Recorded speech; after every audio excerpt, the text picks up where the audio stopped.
সম্মানিত হাজিরিন, আল্লাহর হাবিবের দুজাহান নূর আলা নূর নবী সাল্লাল্লাহু আলাইহি ওয়াসাল্লাম হযরত আম্মা জান উম্মে হাবিবার মধ্যে ছিলেন। আল্লাহ তাআলা সাইয়্যিদিনা জিবরিল আমিনকে বলে দিলেন, জিবরাইল আমার বন্ধুকে সালাম দিয়ে দাও, আমি আল্লাহ তাআলা আমার হাবিবুল্লাহ নবীর সাথে দিদার করতে চাই। সুবহানাল্লাহ। আল্লাহ তাআলা কোরআন কারীমের মধ্যে জানালেন, সুবহানাল্লাযী ইয়াসরা বিআবদিহি লাইলান মিনাল মাসজিদিল হারাম। আল্লাহু আকবার। আল্লাহ তাআলা বলেন, ইলাল মাসজিদিল আকসা। আল্লাহু আকবার। জিবরিল আমিন আল্লাহ হাবিবকে বানাইলেন, আল্লাহ হাবিবের ঘরের মধ্যে ঢুকে গেলেন। জিবরিল আমিন কিতাবের মধ্যে লেখছে হযরত আম্মা জান উম্মে হাবিব ঘরের মধ্যে ফরমাচ্ছিলেন, জিবরিল আমিন তারা আছে, আল্লাহ বলেন জিবরিল ঢুকে যাও। জিবরিল আমিন ঘরের মধ্যে ঢুকে গেলেন, দেখলেন হাবিবুল্লাহ নবী নূর নবীজি আলাপ ফরমাচ্ছেন। জিবরিল আমিন আল্লাহকে বলে, আল্লাহ হাবিবের দুজাহান সরকার তো আলম নবীজি ঘুমাচ্ছেন, নবীজিকে কেমন করে জাগাবো? আল্লাহ তাআলা তাফসীরের মধ্যে আছে, তাফসীর কবীরের মধ্যে আছে, হযরত সাইয়েদনা আব্বাস রাদিয়াল্লাহু তাআলা তাফসীর আব্বাসের মধ্যে আছে, নূর নবী বিশ্ববিখ্যাত হযরত আল্লামা আব্দুল জলিল রাহমাতুল্লাহ আলাইহি এই কিতাবের মধ্যে লিখতেছেন, জিবরিল আমিন বলে আল্লাহ হাবিবকে কেমনে ডাক দেব? আমার আল্লাহ তাআলা জিবরিল আমিনকে জিজ্ঞাসা দিলেন, জিবরাইল তোমার সবচাইতে শরীরের মধ্যে কোন জিনিসটা বেশি দামি? জিবরিল আমিন বলে, আল্লাহ আমার সারা শরীরের মধ্যে সবচাইতে দামি যেই জিনিসটা আমি দিয়া আমি আপনাকে ডাকি। সুবহানাল্লাহ। সেটা কি? সেটা হলো জিহ্বা, জবান। জবান যদি না থাকে কেউ কথা বলতে পারবে? জোরে বলে, কেউ কথা বলতে পারবে না। আল্লাহ বলেন, জিবরাইল তোমার কাছে সবচাইতে যে জিনিসটা মূল্যবান ওই জিনিসটা দিয়ে আমার বন্ধুকে তুমি জাগ্রত করার চেষ্টা করো, কিন্তু খবরদার রহমাতুল আলামিনের সাথে যেন কোনো বেয়াদবি না হয়। সুবহানাল্লাহ। আজকে বাংলাদেশে বড় বড় আলেম, বড় বড় মুফতি মুহাদ্দিস আমার নবীকে নিয়ে তাজ্জুল করে ওয়াহাবি খারজিরা, কিন্তু আল্লাহ তাআলা জিবরাইলকে শিখিয়ে দিলেন, জিবরাইল নবী যদি মাটির হইতো নবীর ফেরেশতা কোনদিন নবীর কাছে আসতো না। কথা বলো ঠিক কিনা? আল্লাহ তাআলা বলেন, জিবরাইল যা যা আমার নবী নূর নবীকে তোমার সবচাইতে যে প্রিয় জিনিসটা, জিবরাইল বলে আল্লাহ তাআলা আমার কাছে জিহ্বা আছে। আল্লাহ বলেন, জিবরাইল তোমার জিহ্বার চাইতে দামি যেই নবীর সৃষ্টি না হলে তুমি জিবরাইল জিহ্বা তোমার ওই নবীর চাইতে তোমার জিহ্বা দামি নয়। জিবরাইল তোমার জিহ্বা দ্বারা আমার নবীর কদমে তুমি সুমো লাগায়া দাও। সুবহান। তাফসীর থেকে বলছি, মোল্লার কোন লেখা কিতাব না। সুবহানাল্লাহ বলবেন না? একটু দরুদ পড়ে আল্লাহুম্মা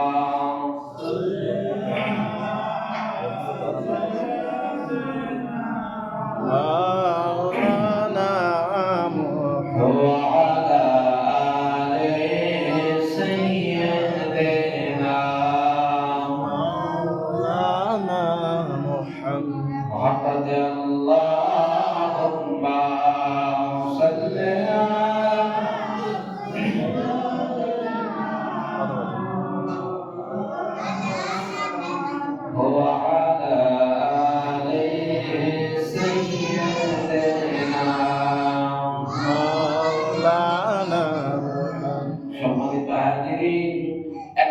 চিন্তা করেন, যিনি নবীর কাছে পয়গম্বরদের কাছে ওহী নিয়ে আসতেন। সুবহানাল্লাহ বলেন।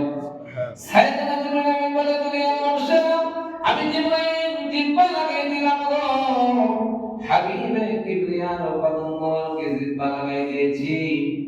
দেখতেছি নবীজি সুন্নাত মোবারক নাড়াচাড়া করতেছে। আমি জিবরাইল নবীর পায়ের কাছে বসে আছে সুবহানাল্লাহ সাইয়েদনা আব্বাস রাদিয়াল্লাহু তাআলা বলেন যে আমার সামনে হযরত জিবরাইল আমিন নবীর কদম ধরে বসে আছেন আমার নবী নবতী নজর দিয়ে জিবরাইলের তাকায় মুস্তি একটা হাসি দিলেন জিবরাইল বলে আসসালাতু ওয়াসসালামু আলাইকা রাসূলুল্লাহ আসসালাতু ওয়াসসালামু আলাইকা ইয়া হাবিবাল্লাহ নবী গো বেদবি দিবেন না আমি আপনাকে ঘুম ভাঙাইতে চাইনি ও নবীজি মহান রব্বুল আলামিন আল্লাহ তাআলা আপনাকে সালাম জানিয়েছে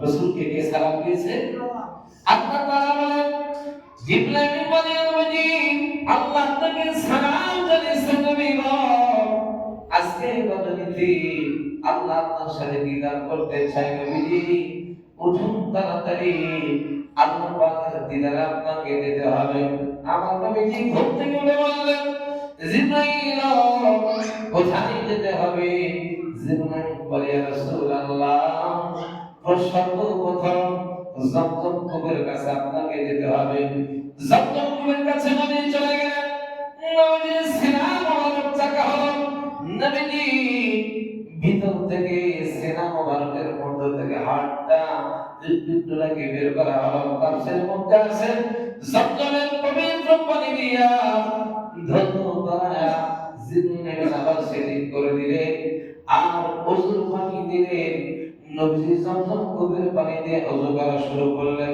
সুবহানাল্লাহ আল্লাহু সুবহানাল্লাহ সাইয়েদনা জিবরাইল আমিন এবার নবী বললেন নবী গো আপনাকে আল্লাহ তাআলার দিদারে এখন যেতে হবে আমার নবী বলেন জিবরাইল মসজিদুল আকসা 6 মাসের রাস্তায় এখান থেকে কেমন করে এত দূরে যাব আমার নবীকে জিবরাইল বলে ইয়া রাসূলুল্লাহ টেনশনের কোনো কারণ না আল্লাহ তাআলা জান্নাত থেকে রফরফ নামের একটা বস্তু পাঠিয়ে দিয়েছে সুবহানাল্লাহ আমাদের বলেন সুবহানাল্লাহ এই রফরফের একটি এক প্রকার ঘোড়া গাধার মতো রফরফটা দাঁড়ায় আছে এমন সময় আমার নবী রফরফের সামনে চলে গেলেন জিবরাইল বলে ইয়া রাসূলুল্লাহ ইয়া হাবিবাল্লাহ জান্নাতের রফরফ অন্তরে বরাক দাঁড়ায় আছে আপনি উঠে পড়ুন এবার কোরআন নামের বস্তুটা আবার আপনাদের বস্তুটা নাচানাচি শুরু করে দিয়েছে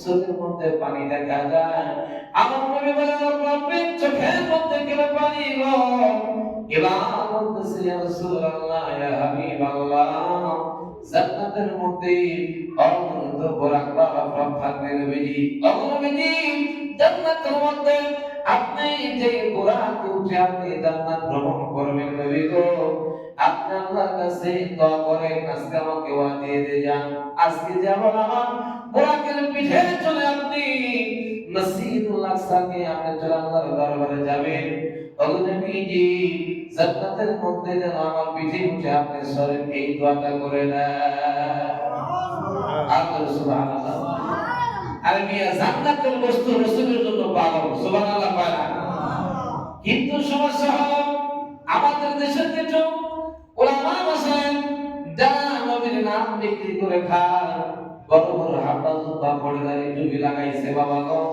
নবীজিকে চেনে না নবীর মিরাজ মানতে চায় না কেউ কেউ বলে স্বপ্ন হয়েছে কথা নাউজুবিল্লাহ এই মিরাজের ঘটনা সর্বপ্রথম নবীজি সিদ্দিক আকবর বলেছিলেন নবীজির বিবিকে বলার পরে হযরতে নবীজির বিবিরা আমাদের মুমিন ইয়া রাসূলুল্লাহ ইয়া হাবিবাল্লাহ এমনি তো দিনের দাওয়াত দিতে গেলে আপনাকে পাগল বলে নবী গো এই কথা বললে আপনাকে আরো খারাপ খারাপ কথা বলবেন নবীজি হযরত আবু বকরকে প্রথম যখন এই কথা বললেন হযরত আবু বকর বলে সাদ্দাত ইয়া রাসূলুল্লাহ নবী গো আপনি যেটা বলেছেন অবশ্যই অবশ্যই 100% সেই কথাটা সত্যি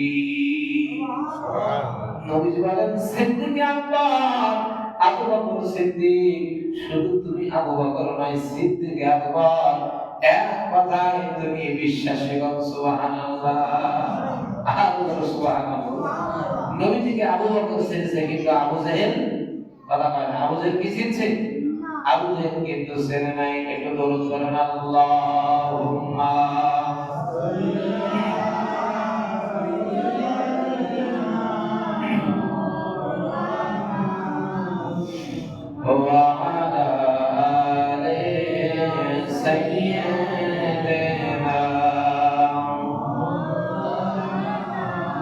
সম্মানিত হাজিরিন, নবীজি কোরআনের উপর তেলাওয়াত করেছেন, এমন সময় জর্ডানের উপর দিয়ে চলে যাচ্ছে, কিতাবের মধ্যে আছে আমার নবীজি নজর করে দেখলেন কে যেন কবরের মধ্যে নামাজ পড়ে। নবীজি জিবরিল আমিন বললেন, জিবরাইল, এই কবরের মধ্যে কে যেন দাঁড়ায় নামাজ পড়ে গো।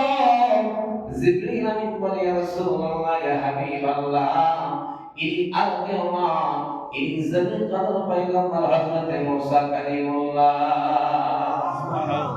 মুসা কালিমুল্লাহ কবরের মধ্যে নামাজ পড়ে গো বাবাজিরা। আল্লাহর হাবিব বলেন, পয়গম্বরগণ বলে না, পয়গম্বরগণ তাদের কবরের মধ্যে জিন্দা।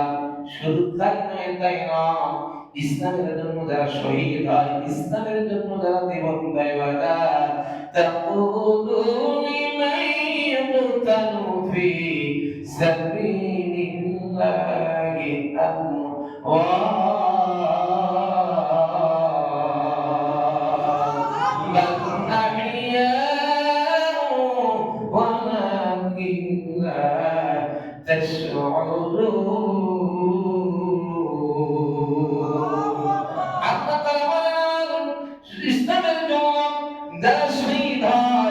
ইসলামের জন্য যারা জীবন দিয়েছে তাদেরকে তোমরা মৃত বলবা, বরং তারা জীবিত। আমি আল্লাহর পক্ষ থেকে তারা জান্নাতে রিজিক পেয়ে থাকে। সুবহানাল্লাহ। এই দুনিয়ায় যারা ইসলামের জন্য জীবন দিয়েছে, হাক্কানি সাহাবায়ে কেরাম, পীর মাশায়েখ বুজুর্গরা, যত নবী ওলিরা দুনিয়া থেকে পর্দা করেছে বাবাজি, এই আয়াতের ব্যাখ্যায় বোঝা যায় আল্লাহ বলেন তাদের মৃত বলো না, যারা আমার দ্বীনের জন্য যারা কাজ করেছে, দ্বীনের জন্য যারা দুনিয়া থেকে পর্দা করেছে। হযরত মুসা কালিমুল্লাহ তার কবরের মধ্যে নামাজ আদায় করে আমার নবী চলে গেলেন বাইতুল মুকাদ্দাসে। এমন সময় জিবরিল আমিন বলে, ইয়া রাসূলুল্লাহ, ইয়া হাবিবাল্লাহ, 6 মাসের রাস্তা মাত্র কয়েক মুহূর্তের মধ্যে পৌঁছে গেলেন। সুবহানাল্লাহ। আল্লাহর হাবিব বলেন, এই মসজিদের সামনে নামাজ পড়েন, আমি মসজিদে ঢুকবো। জিবরিল আমিন আমাকে হাত ধরে মসজিদের মধ্যে নিয়ে গেল। এই যে জেরুজালেমে যেটা ইহুদি নাস্তিকরা মাঝে মাঝে দখল করে, নামাজ আদায় দেয় না, এই মসজিদে আকসা আল্লাহর হাবিব মসজিদের মধ্যে ঢুকে গেলেন। নবীজি নজর করে দেখলেন মসজিদ পুরো ফাঁকা নাই, মসজিদের কানায় কানায় মুসল্লি দিয়ে ভরে গেছে। কন্যা সুবহানাল্লাহ। সমস্ত মানুষ দাঁড়ায় আছে। মুসা কালিমুল্লাহ, এরকম ইব্রাহিম খলিলুল্লাহ, সমস্ত পয়গম্বররা, ঈসা রুহুল্লাহ, এক একটা জন নাগাদ করে টাকা আছে। কেউ বলতেছে আজকে ঈসা রুহুল্লাহ ইমামতি করবে, কেউ বলতেছে ইব্রাহিম খলিলুল্লাহ ইমামতি করবে, কিন্তু না না, কেউ ইমামতি করার সাহস পেল না। জিবরিল আমিন বলেন, ও আল্লাহর পয়গম্বররা, আজকে আপনারা সবাই মুক্তাদি, আজকে যিনি ইমামতি করবে গো, তিনি আল্লাহর মেহমান রাহমাতুল আলামিন আমার সামনে দাঁড়িয়ে আছে। বাবা আরসালনাকা ইল্লা রাহমাতাল লিল আলামিন।